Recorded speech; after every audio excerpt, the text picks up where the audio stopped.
So, Jeff, welcome to Washington Times Higher Ground. Now, an Iraqi court is demanding that a mother and her children convert from Christianity to Islam. This is a shocking story in light of the fact that it's a court demanding this. What exactly is going on here? Well, I'd say, first of all, in fundamentalist Muslim countries, this is not unusual, but basically it's a one-way street. There are lots of rules and stipulations about identity, and it's kind of a one-way street. So a Christian can convert to Islam, but never back is the practical means. In this case, Elvin grew up as a Christian. Her mother, though, married a Muslim when she was 15. But she kept her identity. She's like, I'm a Christian. She gets married. She marries a Christian. She has 3 daughters. And then her husband goes to the National ID Center to get a new card, I think. And they say, hey, wait a minute. They trace the lineage and they say, your wife's mother was a Muslim. So therefore, your kids are Muslim. And of course, he wasn't very excited about that. So that's kind of the gist of it. But basically, it stems from a 1959 law in Iraq. And it's basically the court dictating, who shall believe what, which is completely outrageous by the world standards. So just by the lineage of her mother having married in that way, even though she has grown up her entire life a Christian, and by the way, is choosing to be a Christian, right? Because we have in America and our concept of choice and rights and freedom and the First Amendment, they don't obviously have that in Iraq. She is then, because of that lineage of her mother, forced into this position. So the court rules that she has to do this. What does that mean now for her? How does this impact her and how does it impact her children? Well, we'll see. Now it's in play, and Iraq hopefully is going to get a lot more attention on this and a lot of bad press. And that is what will sway the higher ups in the country. And the couple things going for it are, for one, look, what did the U.S. do? How much did we invest? We invested like $800 billion trying to bring democracy to Iraq. That was the stated reason. People have different opinions on what we were actually doing in there, and I understand. Look, we lost like 4,500 people. We spilled a lot of blood, for that very purpose, to bring democracy. And so we also give Iraq $300 billion and some per year in aid. And look, here's the secret, for having been in Washington for forever. Here's the secret on foreign aid like that. That gives us influence. A whole bunch of that money gets pilfered by politicians. They're using that to buy villas in the United States and different places. They send their kids to the top schools in the U.S. So that gives us influence. And then hopefully, though, we need to apply some pressure by making this well known so that people in our legislature and in the higher ups in the State Department impress on them that this case really doesn't reflect well on them and perhaps should be fixed quietly. In the past, that's kind of what would happen. The other thing is that this is actually up in the Kurdistan region. It's in Erbil, which is really surprising. They're a lot more tolerant there. It's not in the south, which is controlled by Iran. So that's another thing going for the case. So it's kind of like we're going to see what happens behind the scenes, and we'll see how this plays out.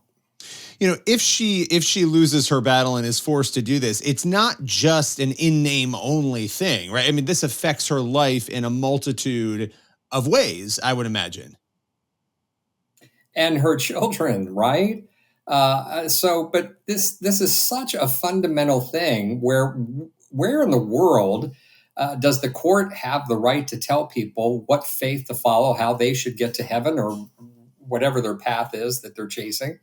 It's only in fundamentalist Muslim countries that you see this. And it's such an egregious overreach by any country and by any court. So again, though, Kurdistan is going to be this is the north of Iraq. They are very interested in having the protection of the United States going forward. They're constantly under threat from Turkey.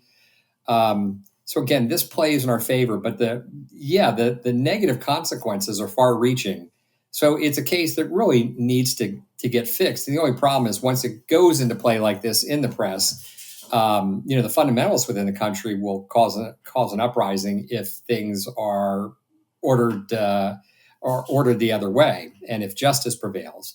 But usually these things can be worked out. They're worked out behind the scenes, and there's a way to kind of make everybody not be too mad and move forward.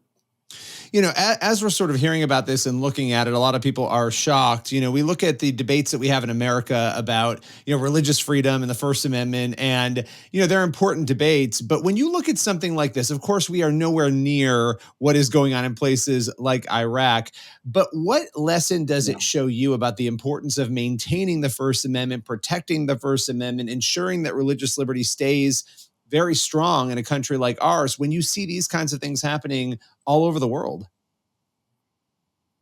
Billy, it's such a great point you raise, and I think a lot of times there's a rising level of atheism in our country, and so there's a misunderstanding about religious freedom and what it actually is, what it entails, and how does it protect us.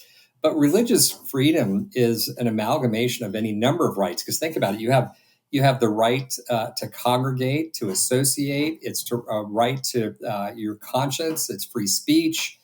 All these different rights. It's an extremely potent force for democracy. And in the end, what it does is that it protects us from each other. And that is the core of democracy. Because look, human beings, we're tribal. At the core, we are tribal. We oppress those who are different. So we have to be protected by whoever is in power, at the moment.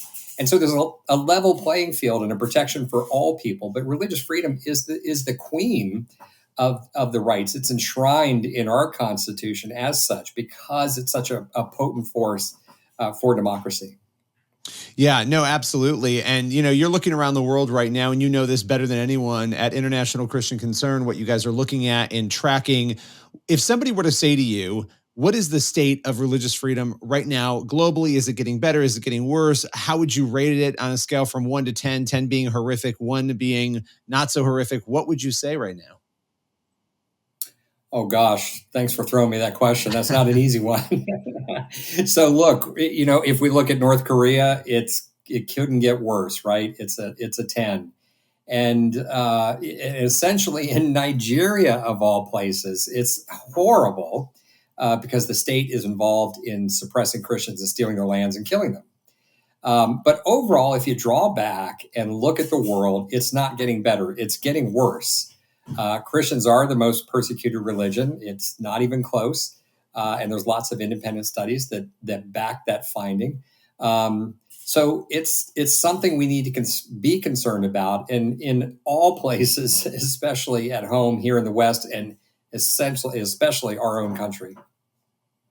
Yeah, you've been, you've been at the helm of your organization for a long time now. What keeps you going in this space? Because it's a very depressing space, right? You're monitoring this persecution. It's case after case, like the one we're talking about today. Mhm. It's seemingly endless. How do you keep sort of the persistence to keep going and doing the work that you're doing?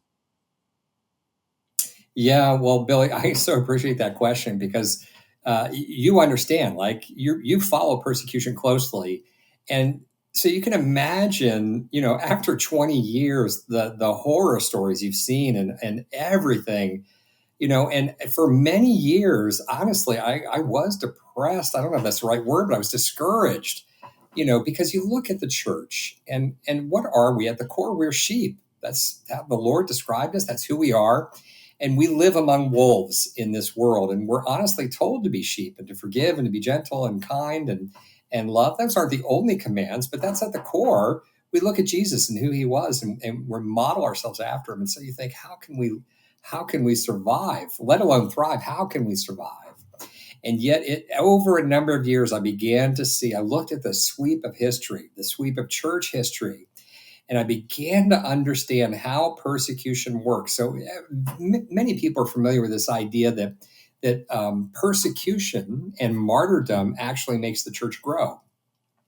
So, but I began to see how and why it makes the church grow. The very thing that the dictator and the despot do to strangle the church and to kill it off is what makes it grow and makes it grow the fastest. And that has been proven time again. You look back at history over and over. The Lord wins, his kingdom advances. It's not in every case, it's not in every incident. You can't say that. But the broad sweep of things, there's no mistaking it. The church wins, God wins. And yet we have to be vigilant, and we have to be able to we have to be ready to defend our religious freedom when living in a democracy.